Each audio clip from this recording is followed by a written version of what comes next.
You are so well trained. I don't even have to hit it a second time.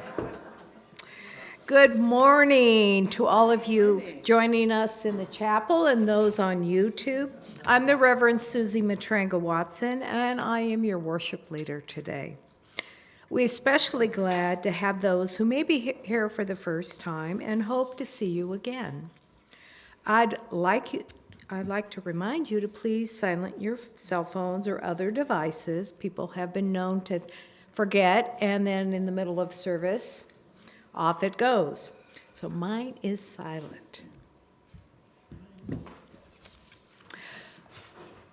This morning, our speaker is our own Reverend, I was going to say the whole last name, but I'm Robin Zucker. There we go. Just Rev Robin. Rev Robin. They know me. Yeah. The land and acknowledgement. Eastrose Fellowship sits on the occupied territory of the Clackamas Chinook people who were forcefully displaced from this land to the Grand Ronde reservations in 1855. We acknowledge the sacrifices endured by the ancestors of this land, and our presence here today is only possible because of the injustices committed against them. We recognize the inherent sovereignty of the Chinook Nation and the Confederate tribes of Grand Ronde who carry on the traditions, history, and legacy held by their ancestors from time immemorial to this day.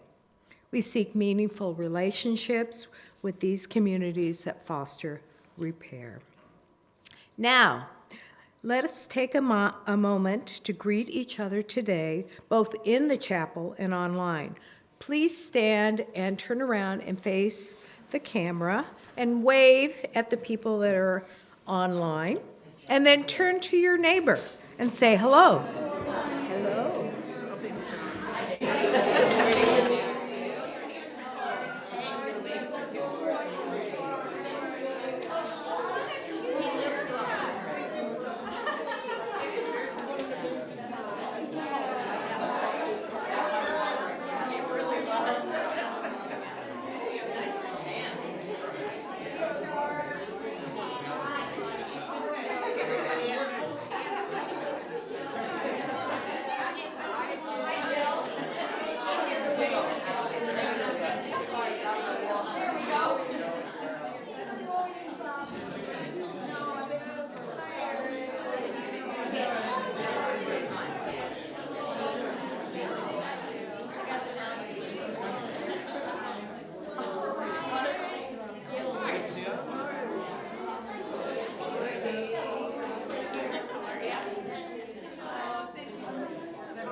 You will have time after the service to talk to people around you. And also, we're having the potluck today, which everyone can attend. Even if you didn't bring anything, there's always extra food. And there you can chat with a whole bunch of people there. Okay, we're doing the responsive call to worship, and it will be written down. I do the gold, and you do the white. And this is May We Live the Spirit of Pride from Elizabeth Ketchum. With love and acceptance for our LGBTQ and drag neighbors, may we live the spirit of pride. With a hope for the freedom to be our true, authentic selves. May we live the spirit of pride. With the courage that comes from challenging fear. May we live the spirit of pride.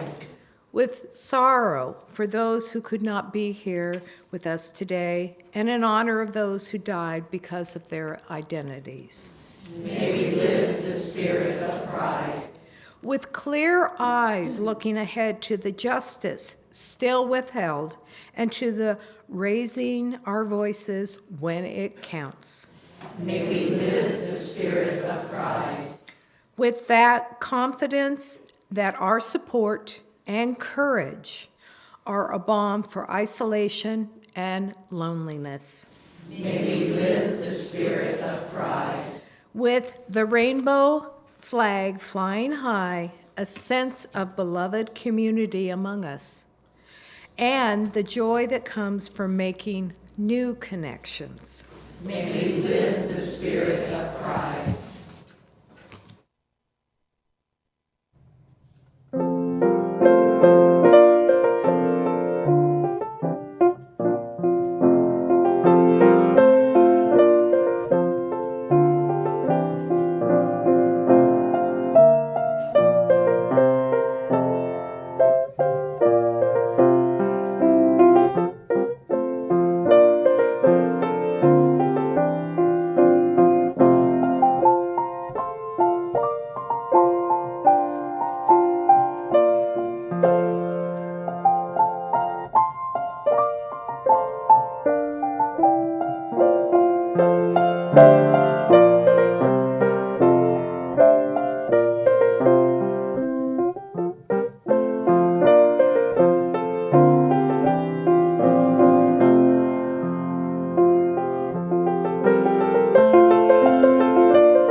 Thank you, Mary. As we light this chalice, may we know once again that we are not isolated beings. We are connected in mystery and miracle to the universe, to this community, and to one another.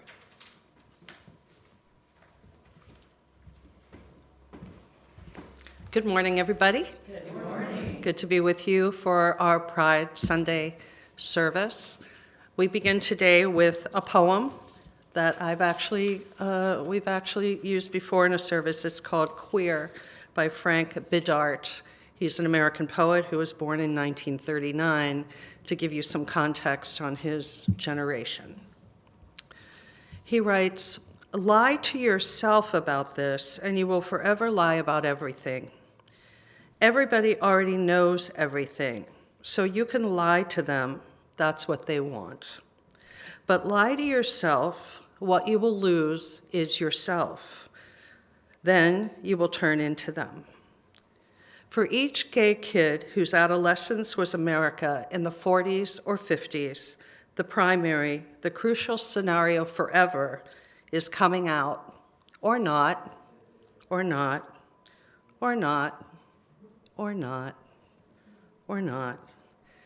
Involuntary self-erasure. Quickly after my parents died, I came out. Foundational narrative designed to confer existence.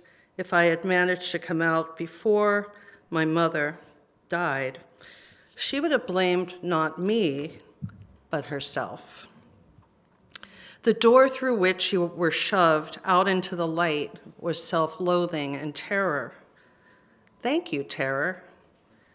You learned early that adults' genteel fantasies about human life were not for you, life.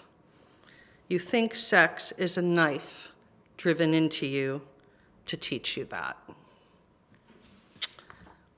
Our opening hymn is number 1008 in the Teal hymnal, When Our Heart is in a Holy Place. Please rise as you are able, and the words will also be on the screen.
Please be seated.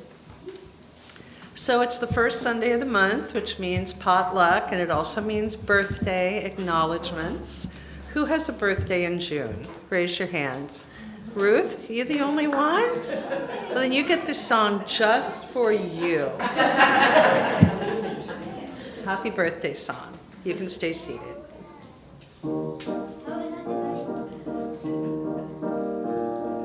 Happy birthday, we love you. Happy birthday, and may all your dreams come true. When you blow out the candles, one light stays aglow. Is the love light in your eyes?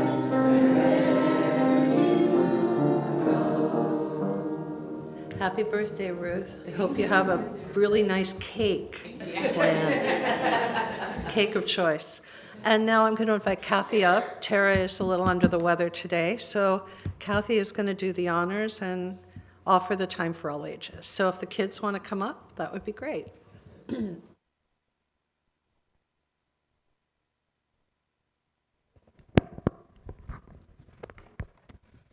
this working? Yes? Okay.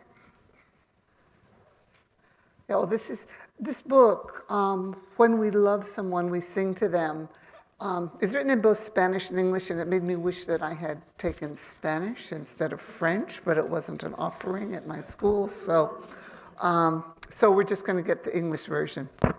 When we love someone, we sing to them. Is this too loud? Okay, because it feels echoey. I'm not used to this.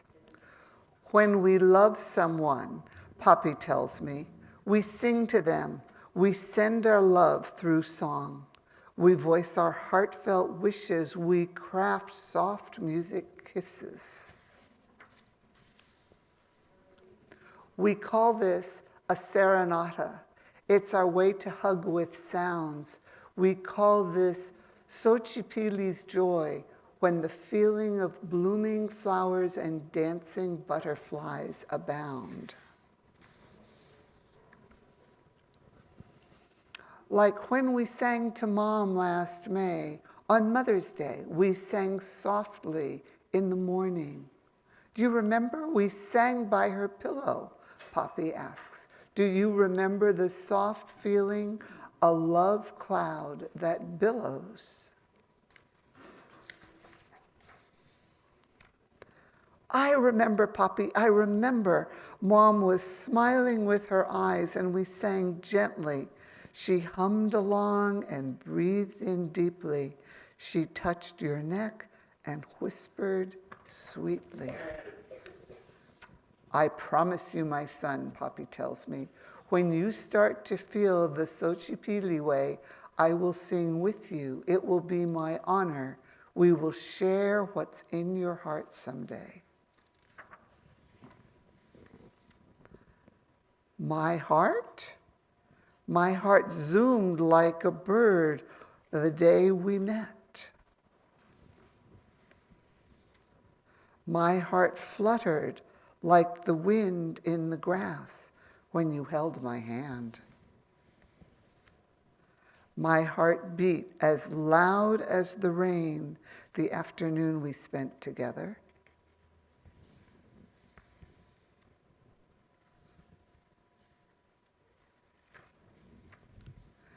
And so, one day, I asked Poppy to help me sing my butterfly song, my serenade, for a boy in town, for a boy bright brown who smelled like fresh rain, wet earth, and lemonade. This boy is special, I told Poppy. He makes my heart hum and sing.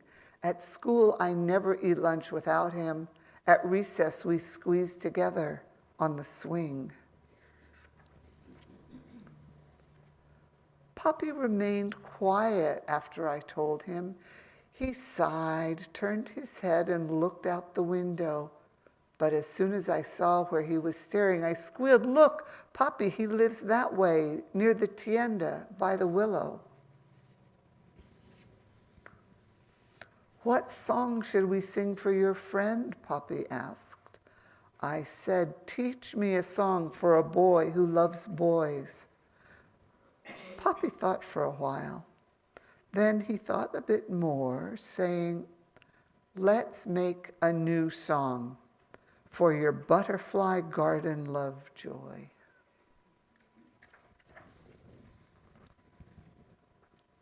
Poppy drove me to the boy 3 days later. We practiced my new song, my love song, the whole car ride there. When we parked the car and tuned the guitar, Poppy hugged me and said, "Sing with flair." I cleared my throat. I sang my heart notes and heard a window open, and there he was Andres, my best friend, his smile the brightest sunrise, my song to him a small love token. Puppy tells me that my garden inside is sacred, deep-rooted, that it blooms butterflies, papalotl, like no one else's. He says that garden like mine, even through drought, gardens like mine, even through drought, have persisted. He says that gardens like mine have always existed. And that's our story. And I particularly want to thank Mary, I forgot your last name, I'm sorry, who stepped up to come join us in RE today since Taro is out ill. And so thank you for this time.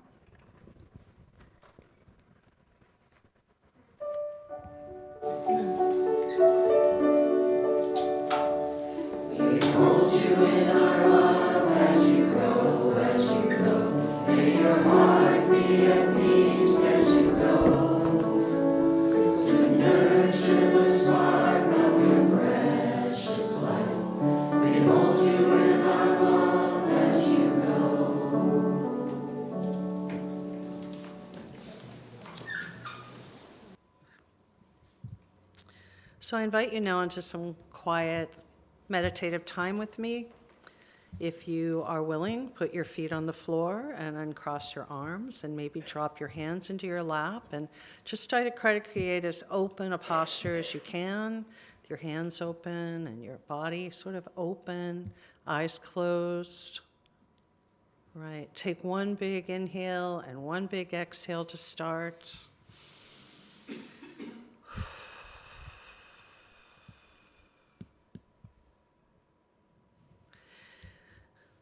Start with the crown of your head and start by relaxing your forehead. Keep breathing. And then your face, the area around your eyes, very much your jaw. Let it drop. Feel how tense your jaw probably is. Let it drop. Keep breathing. Move down to your shoulders. Drop your shoulders. Really just let them drop. And move that energy down your arms to your hands. Let them relax. Then move down your torso. Feel if you have tightness in your throat, in your chest. Soften that. Move down through your torso to your legs and your feet, where you're rooted to the ground. See how much spaciousness you can create in yourself, from the crown of your head to the soles of your feet. And begin some rhythmic breathing. 4 beats in slowly through your nose, 5 or 6 beats out slowly through your mouth, in a nice meditative rhythm, creating that spaciousness. Stop and feel, breathe, and allow. We'll breathe together in silence.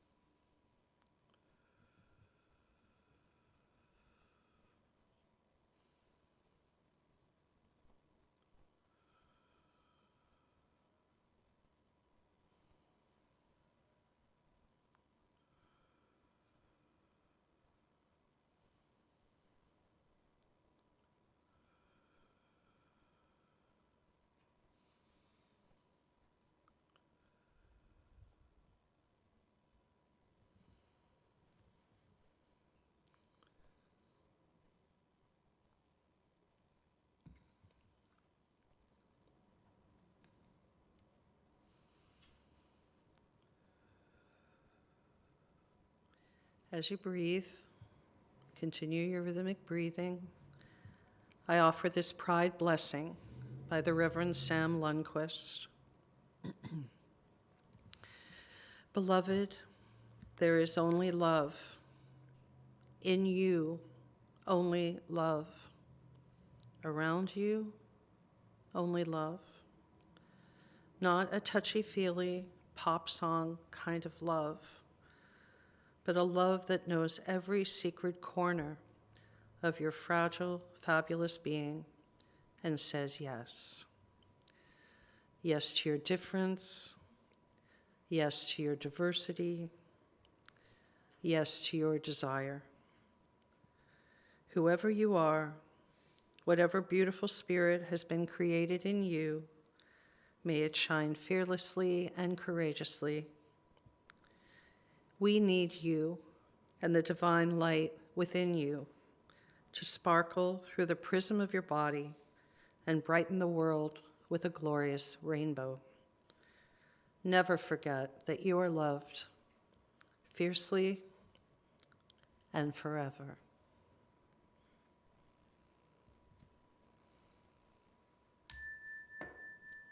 Now slowly come out of your breathing, do one last round, and then a big exhale.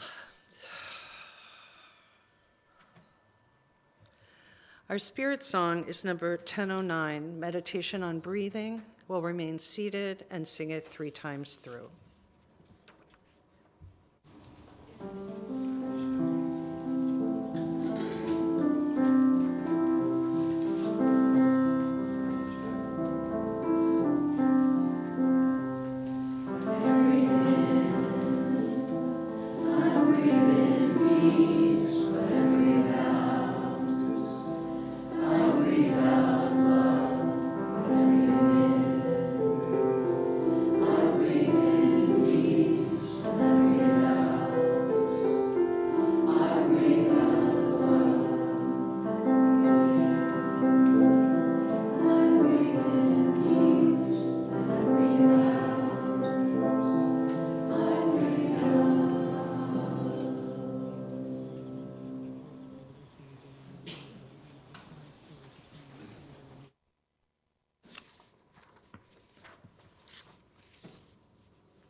How to Discuss the Truth by the Reverend Mark Bellatini.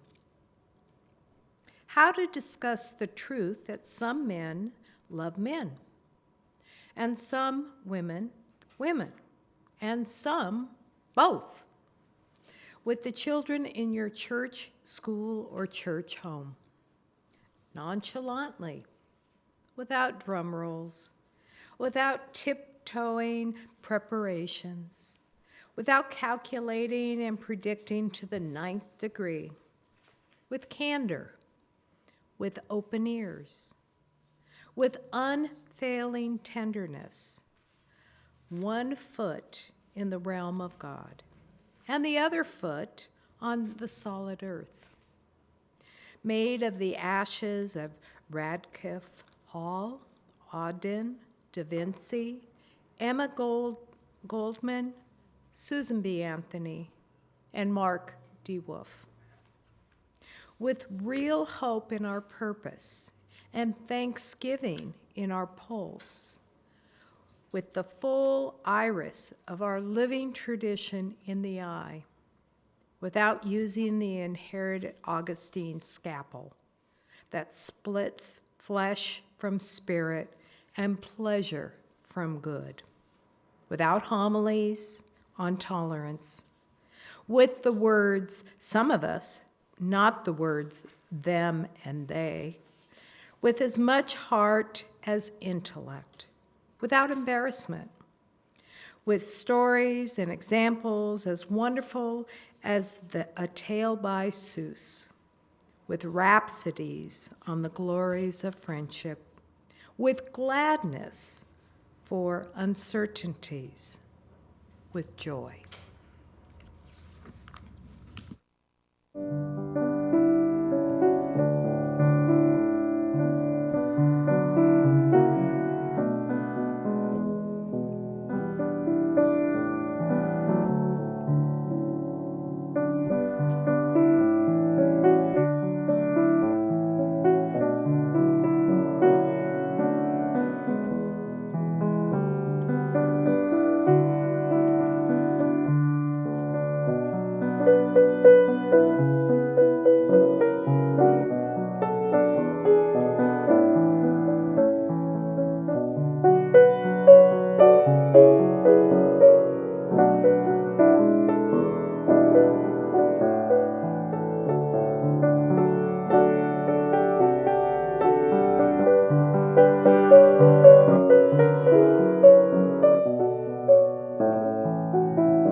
If you are tuned in even a little bit to the current zeitgeist in popular culture, you'll recognize the significance of this phrase, "I'm coming to the cottage." Maybe you'll recognize it more if I say it in a Russian accent, "I'm coming to the cottage." How many of you have seen the series Heated Rivalry? Okay, just wondering. If not, I'll explain. It represents a key moment in the unfolding story of two gay hockey players in the HBO television megahit called Heated Rivalry. Some television series are considered noteworthy. Others, like Heated Rivalry, have captivated viewers and resonated with them so completely that the show represents a cultural event.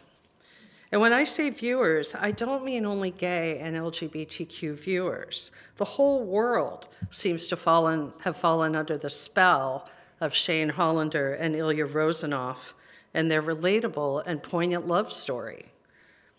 I've got to admit, I've watched the entire series through twice. I think my daughter has seen it 3 times. There are multiple reasons for this reaction. To start, the characters are extremely well played by the actors Hudson Williams and Connor Story.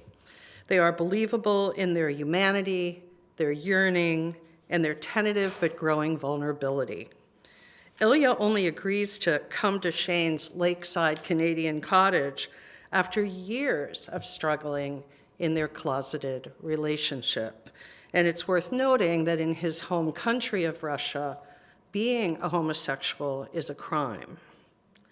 One theory about the show's impact is that it serves as a reprieve to modern dating and relationship culture, which often avoids clarity and commitment. Well-told romance stories also offer us a reflection of our desire for authentic connections and intimacy in our own lives and our own relationships. And we can all learn something, regardless of our identities, from the central relationship in this show. Writing in Psychology Today, the therapist Isabel Morley explains that gay or straight, even couples with incredible chemistry, struggle with emotional intimacy and commitment. And in this on-screen coupling, we witness the dance of intimacy as they both make attempts to express and listen to deep and true feelings and fears. Essentially, as they inch towards greater vulnerability, Isabel Morley asks, why are we so often afraid to express our true feelings or ask for what we need in our relationships?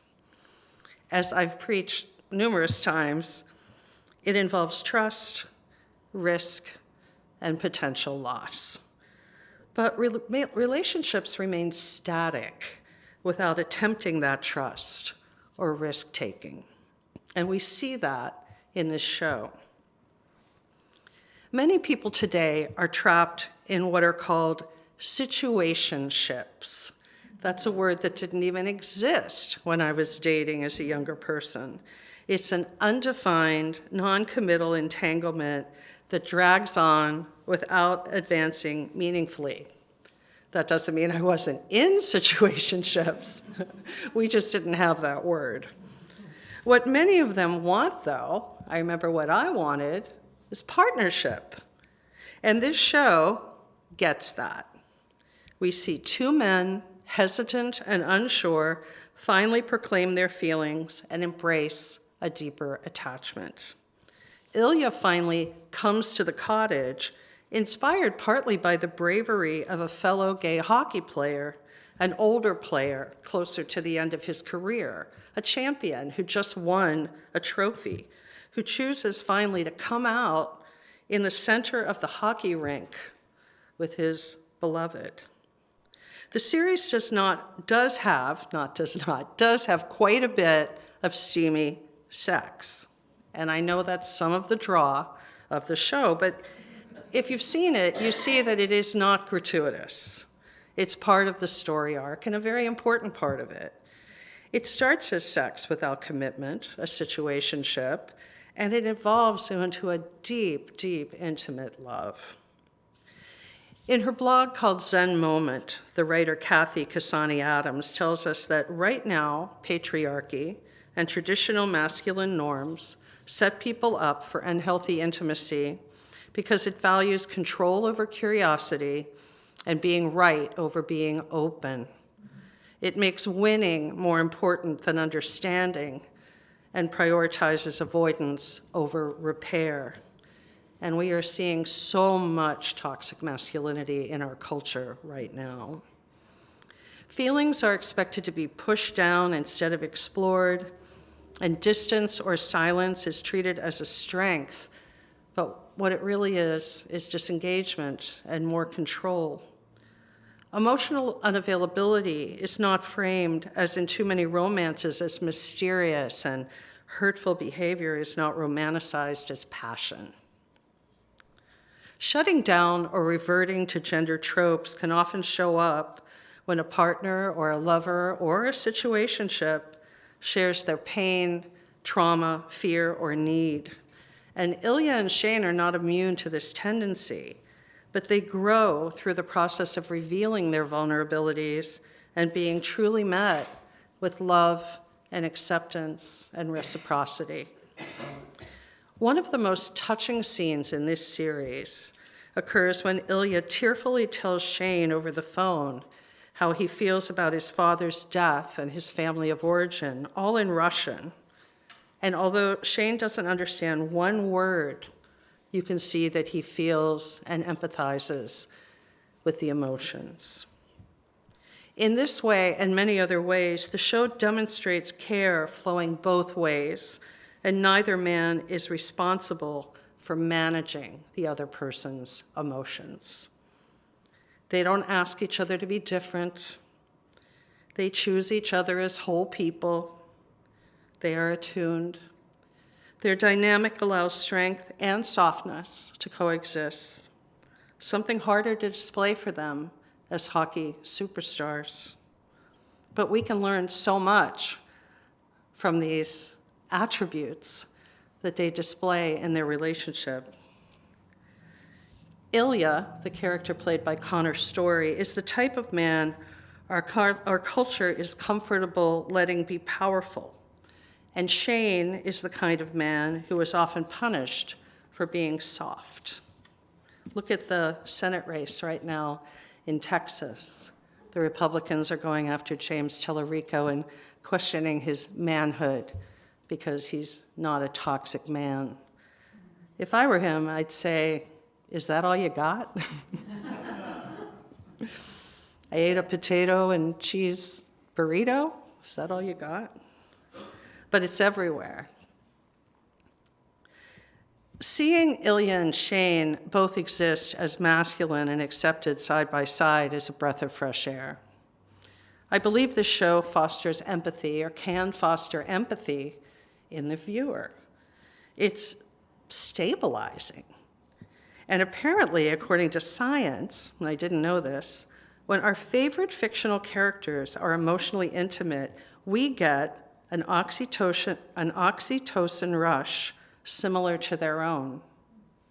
Who knew? I wonder what else I'd like to rewatch several times. That intimacy that we see in these performers and in this story, it's not performative. It's believable because Shane and Ilya are fully fleshed out human beings struggling with the same things we struggle with: identity, safety, family, but also for them what it means to be a professional hockey player who's in love with another man. And importantly, as a queer love story, Heated Rivalry is not a tragedy. It is an uplifting narrative. It's unafraid of a happy ending. The series has been lauded for challenging tropes of toxic masculinity, including the ones that we know are embedded in professional sports. Reporting for Out.com, Leo Ram notes that for queer viewers, the impact of Heated Rivalry is quietly profound. The series acknowledges the reality of homophobia in professional sports, but it does not frame desire itself as a moral conflict. There's no sense that Ilya and Shane must suffer in order for their relationship to be taken seriously. The tension arises from context and timing, not from shame. Rem continues, reminding us how much this matters in the media landscape, where queer love has often been narratively punished. The series allows joy, eroticism, and commitment to exist without requiring devastation as proof of legitimacy. Their love, he says, is both ordinary and extraordinary. And I would agree with that. In one of the articles I read for this sermon, the writer performs a lot of contortions and cartwheels to fit this series into a Christian context. God in Heated Rivalry was one of them, but my favorite was Heated Rivalry is a PSA for the Catholic Church. I was like, I had to read that. What is that? A real head scratcher. Apparently they thought this is an opportunity to talk to gay Catholics about coming back to the church. That said, there are definitely spiritual elements to the relationship at the heart of the show. And through it all, these characters are navigating the pressures of pro hockey. The importance of representation in professional sports cannot be overstated. For the most part, young athletes, particularly those questioning or exploring their sexuality, often grow up without seeing themselves reflected in the teams or leagues they admire. That's changing slightly. But this quietly reinforces the belief that they don't belong there. Heated Rivalry pushes against that silence, while also confronting the harmful myth that athletic success and vulnerability cannot coexist. Apparently, as reported by the NHL, the National Hockey League, Heated Rivalry has caused a notable uptick of interest in professional hockey among the LGBTQ community. One fan named Ryan commented that attending a hockey game, something he had never ever considered before, would bring him into Shane and Ilya's world and feel their spirit. The power of a well-told, inclusive, and authentic story. See you at the rink. Blessed be, blessed we, and amen.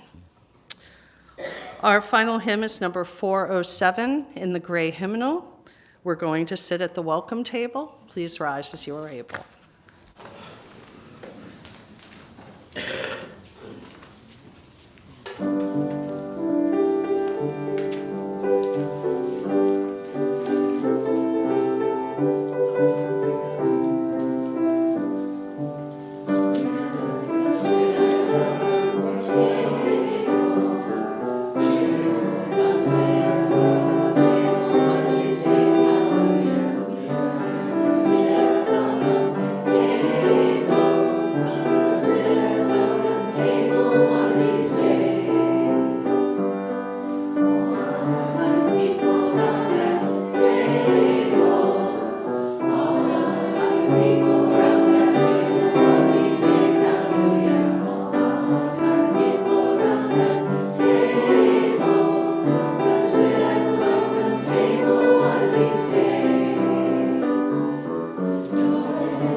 We share half of the cash offering with a local organization doing good works in the community. Portland Immigration Rights Coalition is our Sharing the Bounty partner from March through August. They work to empower immigrants, unite families, and build a just community. PIRC maintains a hotline to report ICE activity, provides referrals to legal aid and social services, trains rapid response migrant worker watchers, and maintains a daily presence in the Portland Immigration Court and ICE building. If you are attending online, you may donate by visiting our website and clicking on the donate button, or you may scan the QR code on the screen. If you are here for the first time, we invite you to let the basket pass and truly be our guest. The gifts of the congregation will now most gratefully be received.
Mary. Now please remain seated and sing our song of gratitude. It is 10:10 in the teal hymnal. We give thanks, and the words are on the screen.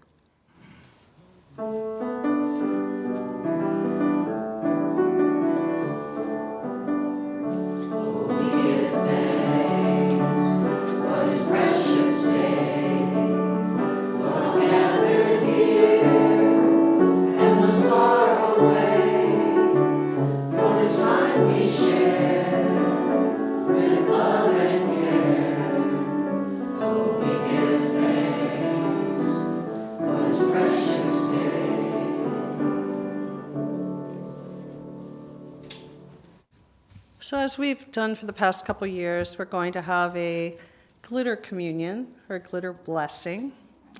And we offer this as a recognition of the sacred beauty inherent in every person. Glitter has long become a symbol of the LGBTQ movement, of gritty, sparkly hope in the face of prejudice and oppression, of joy and pride in the face of hatred and bigotry. Glitter is resilient and tenacious. The briefest beam of sunlight causes it to shine, even in the dustiest and dreariest of spaces, and its beauty comes from its brokenness. Glitter sparkles because it is many different broken pieces coming together, changing in every moment as the light changes. And the glitter that we share today is that remind every one of us is beautiful and sacred in our imperfections, ever-changing selves, our glorious plurality. It's also non-toxic and suspended in simple aloe vera gel, which is safe for your skin. Just wanted to make sure you knew what you were getting. I'll be over here. You're invited to come forward, point to the place on your hand or face where you would like to receive this glitter blessing, and then circle back to your seat. And if you cannot come forward today and wish to receive the blessing, please raise your hand and I will come to you.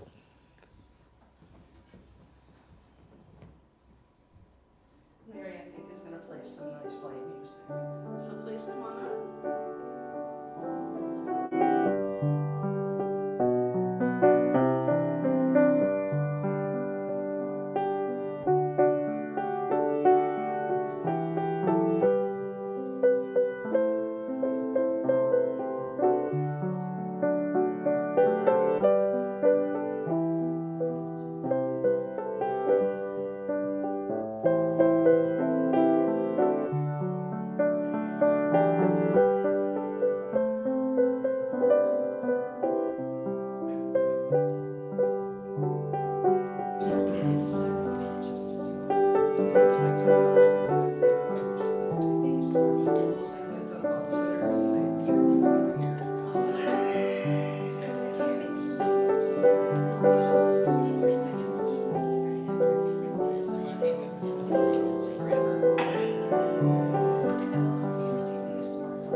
Rekindlish this flame to remind us love is the center.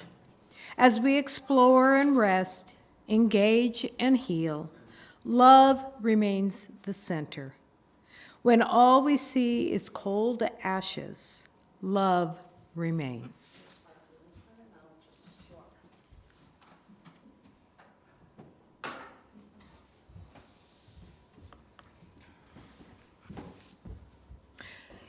I have several announcements, but first I would like to thank everyone who has worked on this service, music and people outside greeting and people that pass the baskets, and of course Reverend Robin, and it could go on and on. And you all, John, and all who are here.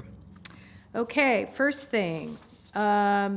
Snow cap is canceled for June, so there will be no snow cap meeting. See you again in July. On Saturday, June 20th, from 9 to 12, will be a yard work party, and we need all the help we can get. Spring is blooming everywhere, and, you know, let's clean it up. Ruth, did you want to speak? I wanted to let you know that we are having our first friendship dinner since December, and it will be Saturday, June 20th. And there are 3 different ways to sign up this year, so there should be one for everybody. This is a form that Linda had previously printed. You can pick one up for me if that's your preference. Also, I think most of you are on Petals, and if you aren't, talk to Staffy and she'll put you on there, but there's 2 other ways to sign up. You can go on Petals, you'll see under Friendship Dinners my name, all you have to do, Ruth White, sorry. Just click on it and that'll take you straight to my email, and you can just tell me you want to be a host, you want to be a guest, you're a vegan, you're not, whatever. That's one way. There's a third way, and there's a poster on Petals. You click on where it says click here. It'll pull up a whole poster that I designed, and then there is a 1.5-page form with all kinds of details about what's your email address, what's your name, what you'd like to bring, you want to be, whatever. More information than you probably need to fill out, but I don't think I forgot anything. So 3 different ways. And it's the 20th, and today's already the, whatever day it is, 7th. So go ahead and do that right away, and then myself, and we've got a couple of helpers, will call and tell, we'll assign places for you to go and what to bring. And I hope everybody comes. I think last time we had 2 different hosts. Perhaps we could even have more. I'm willing to do either, so we'll see who wants to sign up to host. But we had a lot of fun, and also the weather is such that you might even be able to eat out on somebody's patio. So, fingers crossed, hard to say, but anyway. So please fill it out and see me after if you want. I'll be here for the next multiple Sundays to collect this. And you can even write up toward the end. Even say, on the 17th or something, if you decide you're in town and you want to do it. That should be enough time for me to make some arrangements. So that's it. Hope to see you. Thank you. Again, a reminder that after service, there is a potluck, and even if you didn't bring any food, there's plenty of food, conversation, coffee, tea, and enjoy. Thank you, Susie, Mary, John, and Kathy in absentia for the service today. There will be a lunch with the minister on the 16th. That'll be the last one, and our final spirited conversations will be on the 21st, so get it while you can. And again, join for potluck, and please join me in the unison benediction. Go out into the world in peace. Have courage. Hold on to what is good. Return to no person evil for evil. Strengthen the faint-hearted. Support the weak. Help the suffering. And honor all beings. May we go out in joy and return in love. Please remain seated for the postlude.